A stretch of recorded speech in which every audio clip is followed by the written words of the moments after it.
But yeah, cool. Great to have you here. Kevin and Colin, why don't you all give a short intro? Oh, sure. I'm Kevin. I graduated from UC Berkeley, and um, uh, I mean, I am a pretty recent grad actually. So I just moved into my new apartment here in San Francisco. I've been working on the eventual team for around half a year now, and right now uh, I'm making progress on our Delta Lake writer. So if you're writing to catalogs or writing to like table formats such as like Delta Lake, I'm working on that kind of thing. Yeah. Kevin and I spent a long time yesterday complaining about catalogs and table formats and all of that. So I'm sure you'd be interested in that as well, Tushar. Yeah, definitely. Yeah. I have been working with AWS Glue Catalog Oh at yeah. work, and it's horrible. It's the worst. Yeah, one Yep. of our big focuses is like trying to make that more seamless right now. Yeah, with that. Yeah. I think on like a future sync, we should probably talk about like catalog integrations. We have a open ticket right now in Daft to talk about catalogs, but not very well fleshed out. So if folks have any thoughts, catalog here. We want it like a generic, like you just give it read catalog table and we can figure out which catalog to read from. But yeah, it's surprisingly tricky. There's a whole bunch of different catalogs out there in the world, and all of them are different. So yep. Yeah, Colin, you want to give a short intro? Oh yeah, sure. Hi, I'm Colin. Also engineer on the eventual team. Like Kevin, I'm also a new grad. I graduated from USC this month. Still in Los Angeles, but I'll be moving out to San Francisco pretty soon. And my work is pretty much just expanding the functionality of Daft. Most recently, we added a read SQL function. Allows you to read data from databases directly into Daft DataFrames. You can check it out. Also did a bunch of work here and there for expressions. For example, one that you see on the screen, pivoting functionality. I did that as well.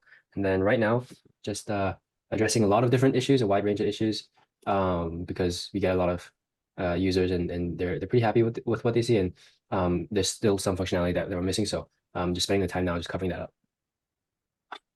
Cool. Okay, why don't we jump into the meat of today's agenda? We'll go through, so to show that usually the way we do this is we go through very high level, like the highlights of like what we've added in the last month. And then we have like a week, like a topic of the day, which is today we'll be contributing to Daft. And so we'll go kind of end to end, hopefully an example end to end of like implementing an expression. I'm going to try to do live coding and then Kevin and Colin, you guys can co-pilot and judge me for it.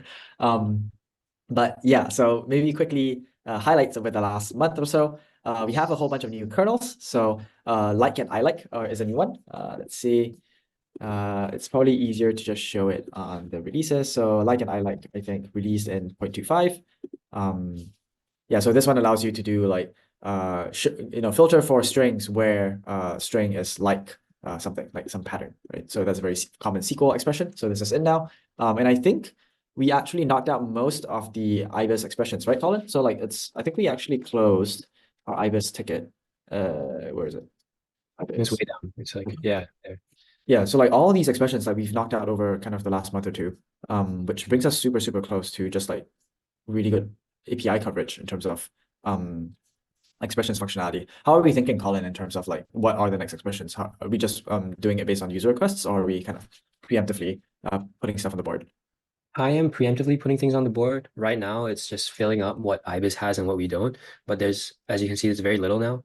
And Yeah. a lot of the ones that they have and we don't are pretty, like, I'd say, niche expressions that, we haven't really got requests for and they seem very data science oriented, I'd say. Okay, that sounds good. I know Spark also has a pretty good list. Spark, Yes.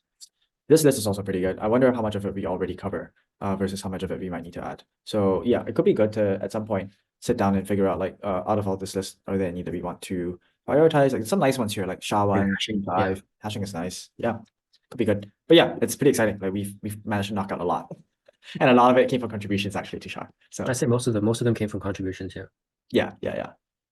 Cool. And we had a big bump in performance for JSON. So the main three file formats we usually focus on are JSON, CSV, and Parquet.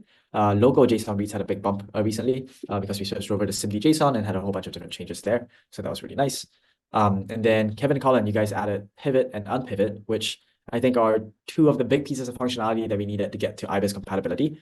And so the last one being windowing, which I think is like a lot more complicated, but there is a ticket out for that as well. But pivot and unpivot, basically what it does, do we have it in the documentation. Let me Yeah, see. should be in the document. Let me go to our documentation. Pivot and unpivot.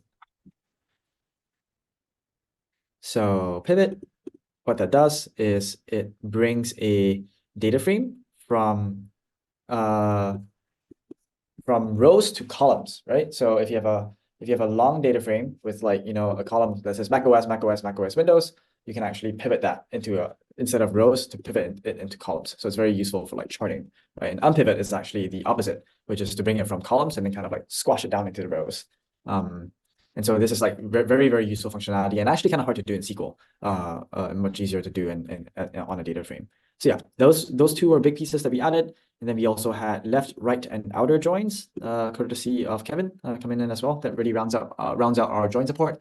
I think the next big one we will want to have is just like product join, just join everything, which is I think common for something like I think people do like vector search and they do cosine similarity. We've been asked that before. So like join everything and just filter for rows where like cosine similarity is like close enough.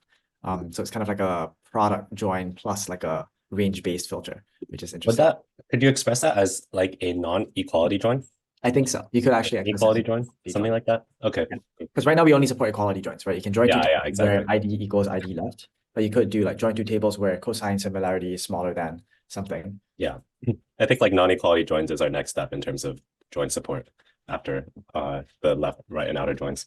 Yeah, that was a little tricky though, because you have to materialize the cosine similarity of every pair before. So I think you have to do a product join no matter what. You can't. There's like no running away. There's like a lot of optimizations you can like push down probably to get it to run faster in most cases. So we'll have to look into that when we implement this as well. Yep, that's right. And then talks. We had two big talks over the last month. We had one at the LinkedIn Big Data Meetup. I saw a YouTube video of it and they didn't even capture the screen. So it was just me talking on stage. It's kind of sad. But yeah, here we talked about like using Daft for data catalogs and I should add the link here too. LinkedIn Big Data Meetup YouTube here. Yeah, I'll add the link. But yeah, it's really sad. It was just me on stage. No screen. But here, link. But yeah, we talked about like using Daft. Don't worry, I've done catalogs. into the demo gods. Oops, So hopefully. but yeah, we did like Daft on Hoodie, Daft on Delta Lake, Daft on Iceberg, and then how Daft interacts with all those ecosystems. Interestingly enough, also some of the Hoodie folks gave a talk there, the Panka, and he also talked about using Daft with Hoodie, which is great. And then the second one was the Iceberg Summit, Summit 2024. We also had a nice talk here. Iceberg Summit talks. Python. We had to talk about using Python for Iceberg. So I think Tushar, you'd probably be super interested in that. Yeah, I couldn't stay up for it. It was very late, but I think the YouTube videos just came out today. Correct. Yeah. So let's see, Iceberg Summit 2024 talks. Yeah, it just came out I think a couple of hours ago. So Yeah. Python. Yep, here it is. So I'm gonna try to get this. So I'll copy this, put it in the link.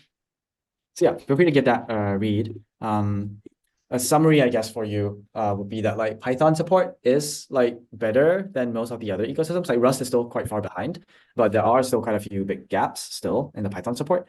So things like the more advanced Iceberg features for sure, like branching is not supported. Those are pretty advanced. But then also even some of the more necessary things like writing to a partitioned table is not supported. And so Daft is kind of like still waiting on some of these features in order to support them. And then they have to also be quite closely integrated with the query engine itself. And so that's like fairly tight integration between Daft and PyIceberg. And then some other movement too on that front is I know PyIceberg, for example, is planning to support to use Rust Iceberg under the hood. And so, those two ecosystems could kind of converge at some point. We're talking very heavily with the PyIceberg team and discussing kind of potential options there. But yeah, feel free to give this talk a look through and it should be pretty helpful. Cool. And then upcoming, some of the exciting items that are coming up. We have a new execution model coming up. There's a pretty big refactor of how our Daft executes under the hood. So Clark is working on this. Should be out within the next week or so, like an MVP of it. And then along with that, we have what's called adaptive query execution, AQE.